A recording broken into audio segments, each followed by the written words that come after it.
Welcome to Colorado Brew Talk video. So this week we're continuing our style tasting, and what we've been doing is sampling styles of from the BJCP Beer Judge Certification Program, what they classify as classic styles, classic commercial styles of the different beer styles. This week we're doing Belgian Golden Strong ales, which is a favorite of mine, as Mike can tell you. Yeah, I love recent them. favorite. Yes, quite so. Yeah, yes, we got with a group of guys that all brewed a Belgian Golden Strong, and I think that was the end of it. We just sampling that thing. It's delicious. Yes, it is. So I've been on a Belgian kick ever since. Yep. So we've been tasting those. As we're going through these, we've been trying to follow not necessarily the judging criteria, so we're not filling out the sheets or anything, but we are following along the guidelines as far as aroma, the appearance, and we're trying to judge that just so that we are familiar with each style, so that when we encounter that in the wild, as it were, we can say, oh yeah, this is a good example of a style, so that we're not really beer snobs, but we can recognize it when we see it. And go, oh, this is actually more of a pale ale, this is more of a I don't know, a Pilsner, I don't know. Yeah. Right? So we're sampling two beers from each style. This week we're sampling Duvel, which is, I think, a pretty well-known and famous one, and then also you'll have to forgive me if I'm butchering this, but Delirium Tremens. I don't think I'm saying that right. And we also have the aforementioned homebrew. So, because why not? Yeah. Sweet. So, yeah, I don't know. Anything to add to that? Or should we jump into it? Yeah, I think that's fine. Do we want to cover the... I should, yeah. I forgot to mention that it's a category 25C. Yeah. So we're trying to go through all of the categories, like Jesse said, just so we're more familiar with them when we encounter them. Instead of hitting every single category, we're going through categories 1 through 27, which are the classic styles. And rather than sample just from each, number category, we're doing the subcategories as well. So it's going to be like 98 different styles. So it's a lot of work, but someone's got to do it. That's, for science. Yeah. So here we go. So yeah. Why don't you go ahead and pour those, and I'll read off some of the criteria. Champion. So this is an edited version of the BJCP guidelines. So the aroma of Belgian Golden Strong, which is category 25C, I think you mentioned that. It's pale, complex, effervescent, highly attenuated, which means dry, has fruity and hoppy notes in preference to phenolics. So the aroma is a lot of fruity esters, moderate spiciness, and some alcohol and hops. Spicy, peppery phenols. I'm sorry, you know what? I think I said the aroma, but that's actually the flavor. So the flavor is a lot of fruity esters, moderate spiciness, and some alcohol and hops. Spicy, peppery phenols, perfumey, floral hop characters often present. Appearance is yellow to medium in color. That is incredibly clear. Wow. Yeah. Read a newspaper. Good clarity. This is excellent clarity. Effervescent, massive, long-lasting, rocky, often beady white head, whatever that means. And bitterness is typically medium to high from both hops and yeast-produced phenolic. So I was reading somewhere too when I was reading this up as that the head is supposed to be good head retention, and like I don't know what the beady head was. Maybe I don't know, that could be it. But then also the classic Belgian lace when it starts to dissipate. Yeah. The Belgian lace. Belgian lace. Ooh. 90 days Duvel perfect. It's on a snail.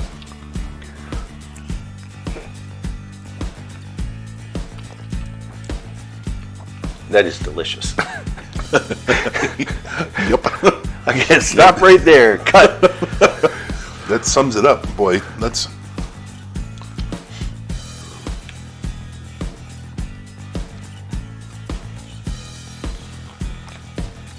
Maybe getting a little bit of... Getting some of the esters like maybe an apple, kind of. Just a little bit. Yeah, absolutely. Kind of like a... I was trying to put my finger on it, but Effervescent, I that's think for it's sure. kind of peppery too. Yep. Yeah, and that's what I was. I'm not getting a whole lot of aroma right now, Oh, really? but my nose may not be working. Jesse's got the better palate and nose, I think. Yeah, and I think that's deceptively not hot. It doesn't taste as hot as it probably is. Does it have the? Oh, it's 8.5% alcohol by volume. Oh yeah, no, I would probably slam one of these back if it were hot and I was thirsty. Yep, no kidding. Yeah. And then fall down. Yeah. Yep. Yeah. I poured that one a little on the hard side, but that's head retention That's for you a right good there. demonstration of it. Well, have some more. Here, why don't I pour our Delirium. Ooh, yeah, that may very well be a. Whoa. Oh, that's It's coming out of the can already. effervescent. It wants to be drank. I'll give you the last cup.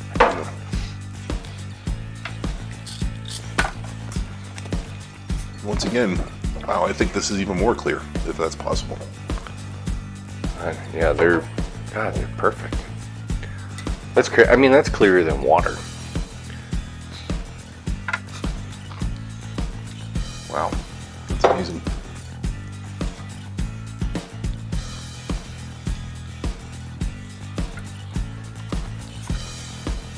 Is it like a pear flavor too? Maybe. My first thought was bubblegum. Or like a cotton Yeah, candy. I'm getting but some of that too, but it seems like a fruit, yeah. like an apple or a pear back there.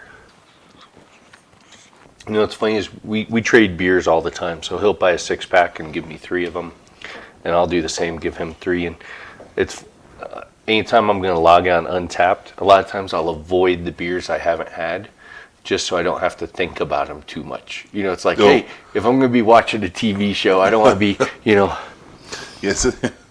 I don't know what's going on. Can you rewind that? Yeah. So it's like, hey, let's just throw one of the ones I've already had in there. Too busy tasting. Boy, I'm really getting.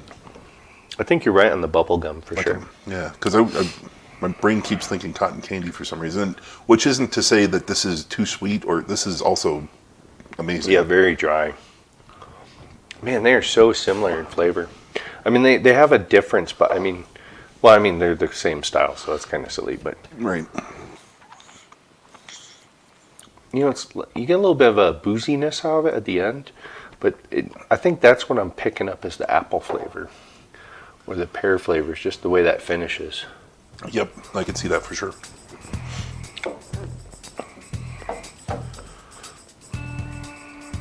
See, and I'm not getting that, whatever that sweet is, that sweet, what, for lack of a better phrase, bubblegum from the Duvel. Yeah, no, I Duvel. didn't get it from it either. Getting it from the What's this Delirium. one? Oh, 8.5 as well. Okay. Yeah. Wow. Yeah, they're both really good. I don't remember liking this one. I know we had this. One of the fellows that we brewed with brought some of these when we were brewing the Belgian Strong Ale for obvious reasons.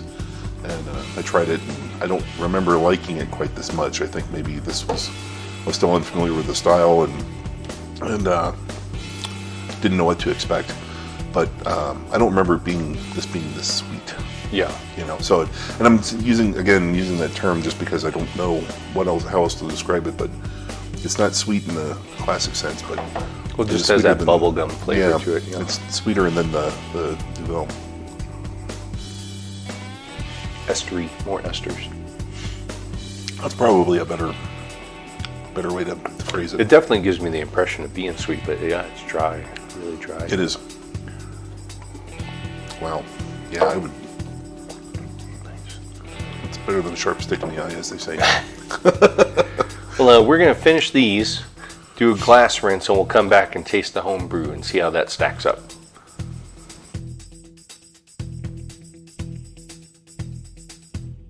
And we're back. So we had a bit of a change of heart. We ended up getting another set of glasses so we could try all three side by side. So as Jesse mentioned, this is a homebrew version, Bomb Cyclone Golden Strong. We brewed it directly after the Colorado was hit by a bomb cyclone, which was, just a big storm that dropped a lot of snow. Yeah. So here we go. Hopefully this is noisy. That's noisy. That would qualify as noisy. It too wants to come out of the bottle.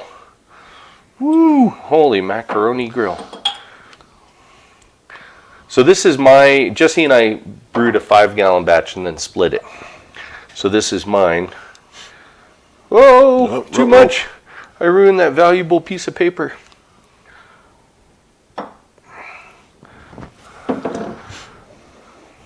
That is brilliantly clear. That is. Now, it doesn't have quite the golden color that the other two do. It's more, it's more of a straw. That's exactly what I was going to say. Yeah, or water. I mean, that is just... No, look, if I put my hand on it, it's like colorless. Yeah. Although, I mean, very effervescent. By the way, homebrewers, I went like 4 volumes, I think. That's why I used the Grolsch bottles. So regular bottles will probably explode on you.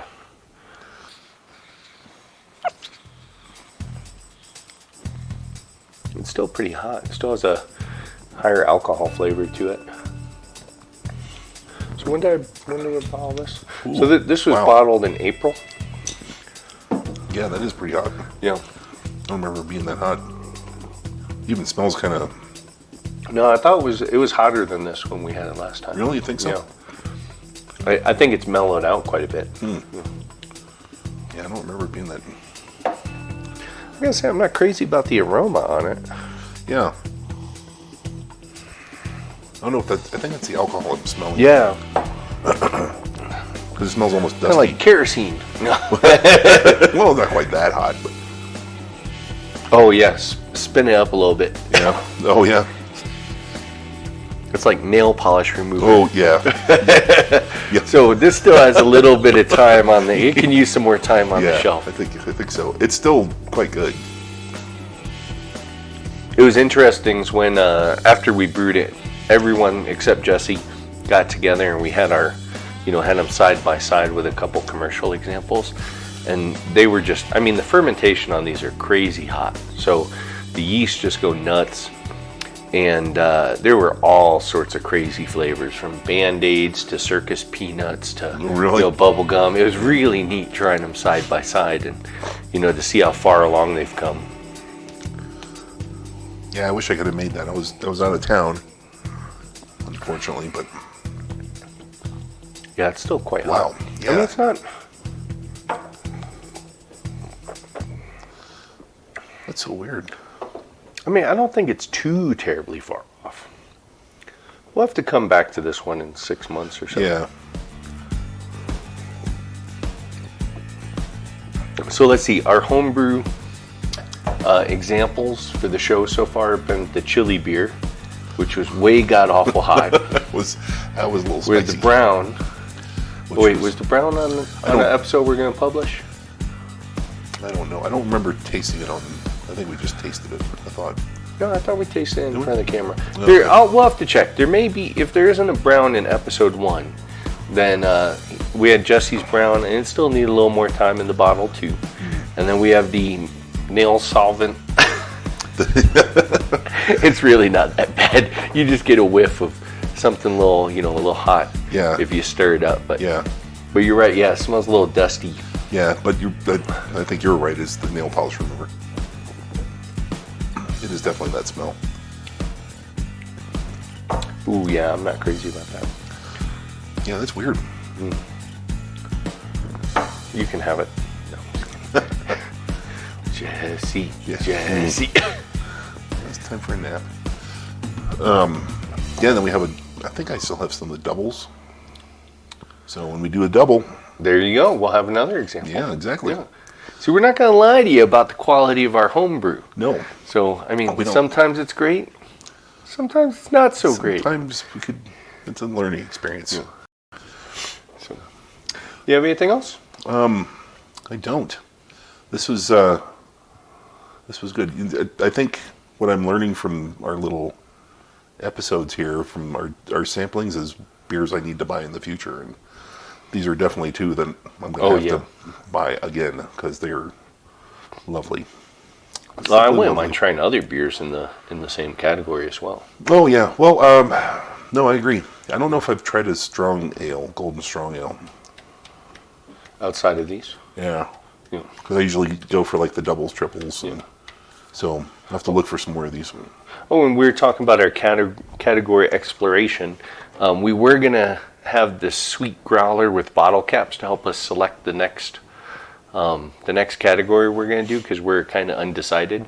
And we decided we're going to go into the Abbey beers. So yeah, the Trappist. Trappist ales. And the Trappist ales do the single, double, triple. And maybe a quad, even though it's not an official category. If you're going to twist my arm. Yeah. Probably talk me into a quad. Yeah. Or if we could, oh boy. There was... A Quinn? if we could find a quint. There was a quint from Great Storm Brewing. I think that was, we went to Great American Beer Fest, and Great Storm Brewing had a quintuple ale. And, oh, nice. Oh, wow. That was good. I remember that. That was fantastic. It was smooth and just hot enough, but I'm sure that if I had more than that much, it would have knocked me on my butt. But it was delicious. But they're in Florida, we're in Colorado, what are you going to do? Yeah. But we encourage you, go out, try some styles you haven't tried before. Keep an open mind. If you're not crazy about them, maybe try them again. Yeah. Give them a little time. They'll grow on you. Absolutely. For sure. Cool. Until next time, cheers.